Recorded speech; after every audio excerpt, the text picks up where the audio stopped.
Stocks today couldn't settle on a direction, and they ended the day with a modest gain. Elizabeth Faublas is at the New York Stock Exchange, and she tells us what forces were in play. Liz?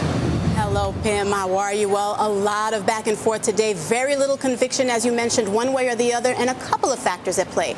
On one hand, still seeing a lot of concern about a slowdown in the global economic recovery. Today, China stirring the worries after officials there ordered banks to raise reserves in an effort to cool inflation. Now, one very well-respected Wall Street strategist, that's Jeff Sott, who manages $240 billion in assets, telling Bloomberg China really weighing on psychology. Everything else is, quote, in the rear window. Now, adding to the pressure, Allied Irish Banks, which is Ireland's second biggest bank, saying it has tripled its reliance on funding from central banks since the end of June. Now, this, of course, has investors concerned that Europe's financial stability with regard to indebtedness is on pretty shaky ground.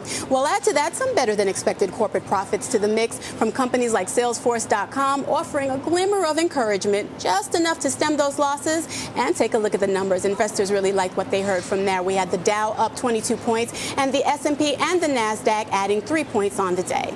Now, Liz, PIMCO, I understand that, PIMCO, which manages the world's largest mutual fund, the bond fund, is investing in the banking industry. They're setting up a separate fund. How much money are we talking about?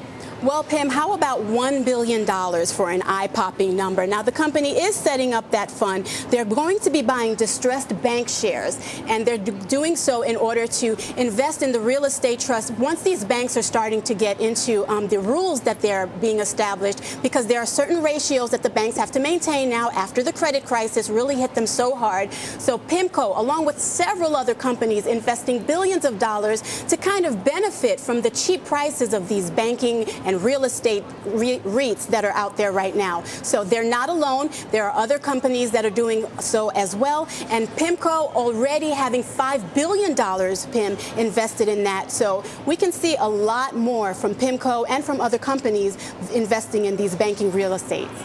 All right. I want to thank you very much, Elizabeth Faublas, joining us from the New York Stock Exchange.